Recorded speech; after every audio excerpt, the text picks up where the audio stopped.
सभी छात्रों को नमस्कार। पहले वीडियो में भाग 1 में सवाल बालमन के जवाब डॉक्टर अब्दुल कलाम के। दूसरे भाग में हम आगे का पाठ देखेंगे। धोरण 8 कक्षा 8 विषय हिंदी।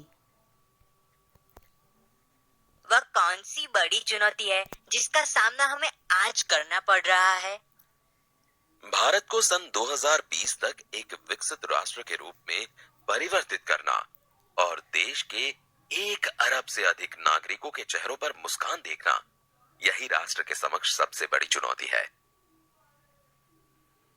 आपकी दृष्टि में साहस की परिभाषा क्या है? अपने जान की परवाह किए बिना दूसरों को संकट या आपदा से बचाना ही साहस है। हम प्रवासी भारतीय मातृभूमि के प्रति गर्व की भावना कैसे विकसित करें? भारतीय मूल का कोई भी व्यक्ति एक बृहद भारतीय परिवार का अंग है और उसे हमारे देश की सांस्कृतिक विरासत पर गर्व है। सौभाग्य से आप लोग ऐसी स्थिति में हैं कि अपनी मातृभूमि से अच्छी तरह से जुड़े हुए हैं और यही आपके लिए गौरव की बात है।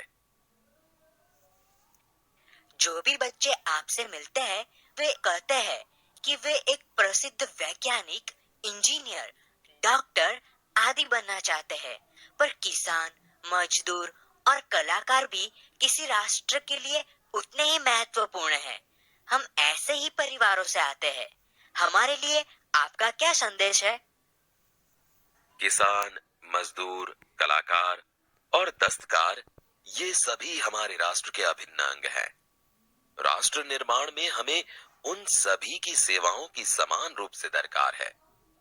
आप सभी को चाहिए कि अपने अपने क्षेत्रों में खूब उन्नति करें। आप कहते हैं कि भारत 2020 तक विकसित राष्ट्र बन जाएगा, पर निरंतर बढ़ती जनसंख्या और बेरोजगारी इसे संभव होने देगी? विकास स्वयं जनसंख्या वृद्धि को रोकने की अचूक औषधि है, जिसमें जन शिक्षा, विशेषकर स्त्री शिक्षा की बात भी सम्मिलित है। इससे छोटा परिवार सुखी परिवार की मान्यता को बल मिलता है। भारत 2020 का मिशन यहाँ के युवाओं को रोजगार के पर्याप्त अवसर सुलभ करवाएगा।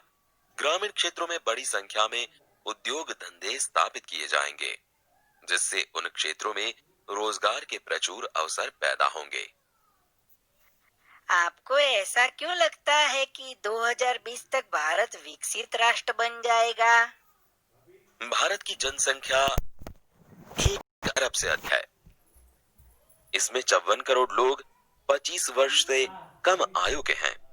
ये हमारी राष्ट्र शक्ति है।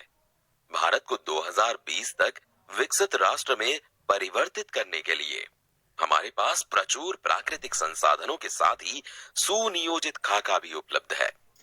54 करोड़ युवाओं के विचारों की एकता निश्चय ही इसे विकसित राष्ट्र में परिवर्तित करने में सफल होगी। कई छात्रों के बड़े बड़े लक्ष्य होते हैं, पर आर्थिक तथा अन्य समस्याओं के कारण वे इन्हें प्राप्त नहीं कर पाते। वे अपना लक्ष्य आखिर कैसे प्राप्त करें? स्कूल में पढ़ाई में अच्छा प्रदर्शन करने पर छात्रवृत्ति प्राप्त होगी। साथ ही उच्च शिक्षा के लिए बैंकों से ऋण लेने हेतु पात्रता भी बनेगी। जीवन में ऊंचा लक्ष्य निर्धारित करने पर बाधाएं तो आती ही है। हमें कठोर परिश्रम और उत्कृष्ट कार्यों से इन्हें पराजित करना होगा। विघ्न बाधाओं से व्यक्ति को पराजित नहीं होना चाहिए। भारत को विकसित राष्ट्र बनाने में राजनीतिज्ञ की क्या भूमिका होनी चाहिए? जिम्मेदार राजनीतिज्ञ दूरदर्शितापूर्ण नीतियां बनाता है। महात्मा गांधी ने निष्ठा के राजनीतिक सिद्धांत को सत्य, अहिंसा तथा निस्वार्थ भावना में ढालते हुए ब्रिटिश शासकों के विरुद्ध अपनी लड़ाई छेड़ी थी। वर्तमान राजनीतिज्ञों को अपने कठिन परिश्रम, उत्कृष्टता और पारदर्शी कार्यों से मार्गदर्शन देना होगा। साथ ही गरीबी रेखा से नीचे रह रहे लगभग 26 करोड़ भारतीयों के उत्थान के लिए भी कार्य करना होगा। रक्षा की दृष्टि से विजन 2020 का लक्ष्य पाने में महिलाओं की क्या भूमिका हो सकती है? विजन 2020 में रक्षा अनुप्रयोग के क्षेत्र की महत्वपूर्ण प्रौद्योगिकियों के विकास पर विचार किया गया है।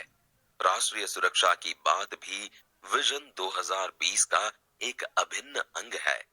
सशस्त्र सेनाओं में नियुक्ति के लिए पुरुष और महिला के आधार पर कोई भेदभाव नहीं किया जाता। तीनों सेनाओं में पर्याप्त महिला अधिकारी नियुक्त हैं। राष्ट्रीय रक्षा क्षमताओं में वृद्धि के लिए महिलाएं उच्च स्तरीय सामरिक सेना बहुगुणक उपकरणों पर कार्य करके भी अपना सहयोग दे सकती हैं।